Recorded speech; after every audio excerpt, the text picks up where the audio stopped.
Nang time na yan, inumpisahan ni Pedro ang pagbukas sa kaharian.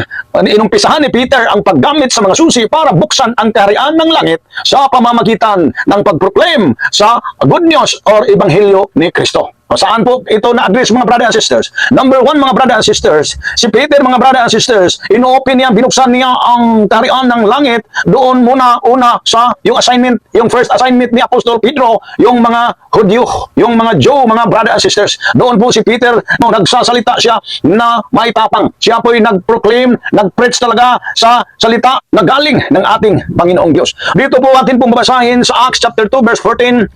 Tumayo si Pedro at ang 11 apostol at nagsalita ng malakas, mga kababayan at mga naninirahan sa Jerusalem, pakinggan ninyong mabuti ang aking sasabihin. No? Yun mga brother and sisters. Dito muna the first assignment na pinagsabihan ni Apostol Pedro, nag-proclaim si Apostol Pedro patungkol sa ebanghelyo ni Kristo, doon muna sa mga Hudyo, doon muna sa mga Jew, mga brother and sisters. At ang mga Hudyo na nakakinig sa kanya, sila po talaga ay nag-response, sila po ay sumampalataya. Dito po sa verse 38, ang nangyari ay ganito, sumagot si Pedro, pagsisihan ninyo talikdan ang inyong mga kasalanan at magpabautismo kayo sa pangalan ni Jesucristo upang kayo'y patawarin at ipagkakaloob sa inyo ang Espiritu Santo. Yun mga brother and sisters, ang nangyari nang nagsasalita si Pedro sa harapan ng maraming mga Hudyo, mga brother and sisters. Talagang pinagsabihan ng mga Hudyo patungkol kay Jesus, kung sino si Jesus, no? At tapos ang mga Hudyo na nakikinig kay Pedro, sila po ay pinagsabihan na magsisisi at talikdan ang lahat ng kasalanan at magpabautismo sa pangalan ni Jesucristo at sila po ipatatawarin at ipagkakaloob sa kanila ang Espiritu Santo. Yun mga brothers and sisters ang nangyari.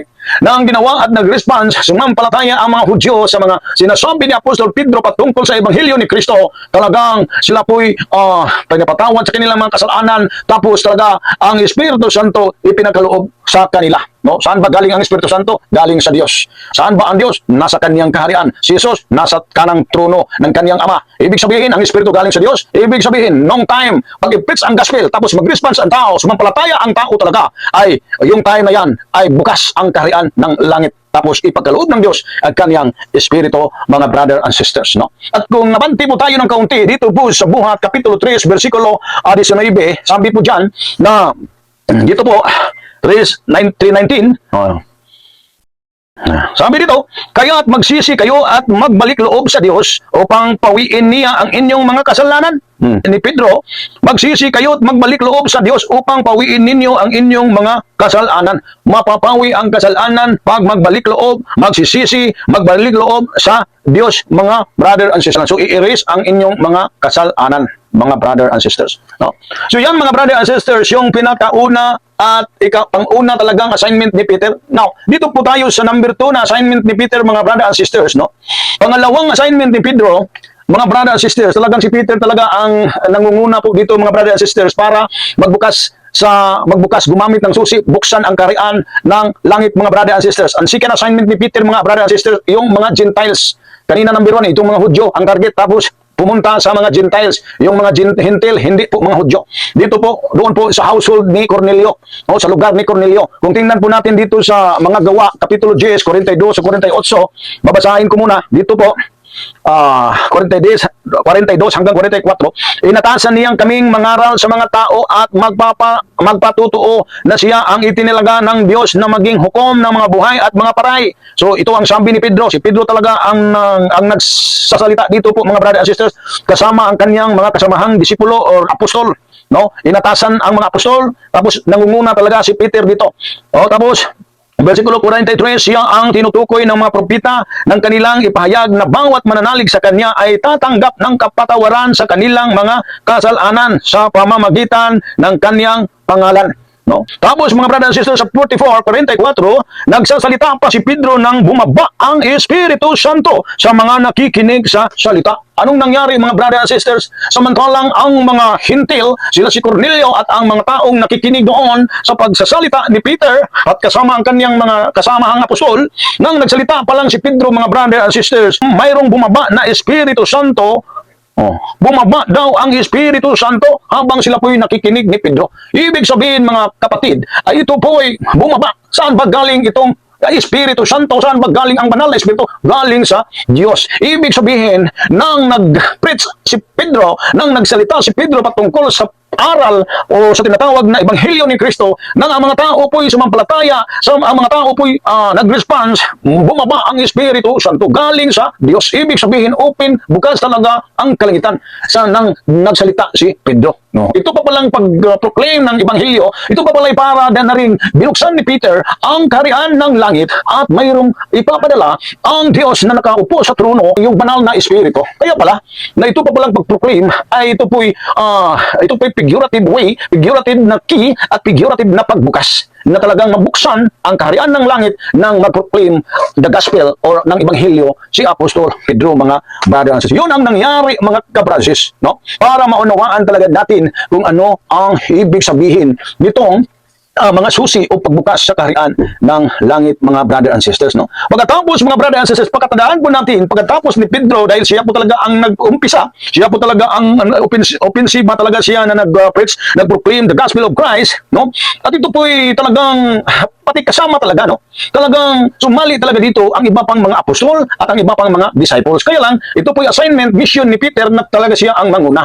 Kaya sinabi ng Panginoong Hesus na dyan ni Peter binigay ang mga susi. Ang mga susi pa pala dito ay ito po'y Ebanghelyo, aral na i-proclaim, i-wali, i-preach ni Peter para mabuksan ang kaharian ng langit. Ito yun po, aral o Ebanghelyo pa pala itong susi na kailangang malaman ng tao para makapasok, maka-inherit siya sa kaharian ng langit. Parang binuksan ang kaharian ng langit. Nang nangyari ng ganon, natapos na ni Pedro na ang kanyang misyon na talagang siya po ang nangunguna, no? Binubuksan ang kaharian ng langit, no? At siya po'y nag-umpisa at nag-preach sa Ebanghelyo ni Kristo. Yun, ang pagkatapos na yun, no? Nang dumating na si Pablo, nang na-convert na si Pablo na talaga ang nagpapatuloy sa lahat, sa mga lugar-lugar ng mga hintil. So, ibig sabihin, nang naumpisahan talaga ni Peter, dyan po sa mga Gentile, dyan lang po siya sa Acts chapter 10, no? Acts chapter 11, sa panahon, sa lugar ni Cornelio, mga brother and sisters. Sa rest na yan ng chapter 11, talagang mag-umpisa na dahil na-convert na ito si Pablo. At ito si Pablo ang ginawang magpatuloy sa pangaral, pagbubukas ng kaharian ng langit. Si Pablo na po ang may mission na dyan. Kaya parang makikita natin sa the book of Acts, nawala na si Peter, no? Dyan po sa pagdating na ni Apostol Pablo. Kaya ang sabi ni Apostol Pablo sa Romans chapter 1 verse 16, "For I am not ashamed of the gospel of Christ, for it is the power of God unto salvation to everyone that believeth, to the Jew first, and also to the Greek." Ito po ang nasabi ni Apostol Pablo dahil talaga siya na naman ang magbukas ng kaharian ng langit. Hindi daw mahiya si Pablo sa Ebanghelyo ni Kristo dahil ito daw ay kapangyarihan ng Diyos para sa kaligtasan sa bawat isang sumampalataya. First, una daw sa mga Hudyo, tapos sa mga Grego, mga brother and sisters. So si Pablo na ang nagpatuloy, no? Yun, mga brother and sisters. So yung paghata, yung pagbigay ng susi ng kaharian ng langit, brother and sisters, hindi po ibig sabihin na si Peter po ay magiging papa o santo papa sa Roma. Hindi po ibig sabihin na si Pedro po ay magiging santo papa. Yun po ay malaking kasinungalingan at isa ring pag-aangkin na wala talagang katotohanan. Dahil, mga brother and sisters, walang santo papa sa mga apostol. Wala yun sa Biblia ang tinatawag na santo papa o magiging santo papa ang apostol. Wala sa Biblia, mga kapatid, mga kabransis. Kaya huwag talaga tayong magpalinlang sa mga nagtuturo. Huwag tayong magpalinlang sa mga santo-santo papa na dyan, no? Dahil hindi yun biblical. As a matter of fact, si Apostol Pedro, mga brother and sisters, ay ito po hindi po talaga talagang siya po yung malaking mirid po talaga si Pedro. Hindi po siya talaga katulad ng mga pari ng Roman Catholic Church na talagang hindi man nag-aasawa. Si Peter talagang may asawa yun, no? Diyan nakasulat yun sa Matthew kapitulo 8 bersikulo 14. Dito din sa Mark chapter 1 verse 30, dito din sa Luke 4 verse 38, which describe Jesus healing Peter's mother-in-law. Pinapagaling ni Ginoong Jesucristo yung biyanan ni Pedro dahil si Pedro po talaga ay mayroong asawa. At sabi po diyan sa 1 Corinthians chapter 9 verse 5, diyan po talaga ang mga apostol may mga asawa. nga sila nga ay sumasama sa mga gawain. Indicates also that Peter, referred to as Cephas, kasi itong Peter na dito, Cephas yung pangalan dito, Peter yun, no? Was accompanied by a wife. Siya po'y sinasamahan talaga sa kaniyang asawa, si Peter, no? Kaya napaka-imposible talaga, mga brothers and sisters, no? Ginawang Santo Papa si Pedro. Tapos ang Santo Papa nila talaga, mga Santo Papa, mga obispo, mga kardinal, yung lahat ng mga kaparian, mga monsenyor, tapos apela dito mga madre, bawal talaga silang mag-aasawa, no? According to the rules of the Roman Catholic Church, strictly prohibited yung pag-aasawa sa mga kaparian ng relihiyong ito. Tapos dito po natin masumpungan at masumpungan po natin ito dito po sa warning ni Apostol Pablo. Dito po sa 1 Timothy chapter 4 verse 1 to 3. Atin pong pakinggan mga brothers and sisters ang aking pong babasahin. Dito 1 Timothy chapter 4. Dito po para maunawaan at maintindihan kung anong klase itong mga aral na to, no? Sabi po dito, basahin ko sa Bisaya mga brothers and sisters, tagalogin ko lang itong ug ang espiritu sa tinaw na nagapahayag nga sa kauliyang mga panahon adunay managpamiya gikan sa pagtuo tungod sa ilang pagtagad sa mga malimbungon nga espiritu o sa mga tuluhuan sa mga yawa. Pinaagi sa mga pagminaot sa mga taong bakakon kinsang mga kaisipan na nga paso nga daw pinaagi binagang puthaw nga nan managdumili sa pagpangasawa o magapilit sa mga tao sa pagdumili sa mga kanunon nga gibuhat sa Dios aron nga uban sa pagpasalamat pagadawato nila nga nagatuo na nagtuo og nahibalo sa kamatuoran. Ito po'y aral ng mga demonyo.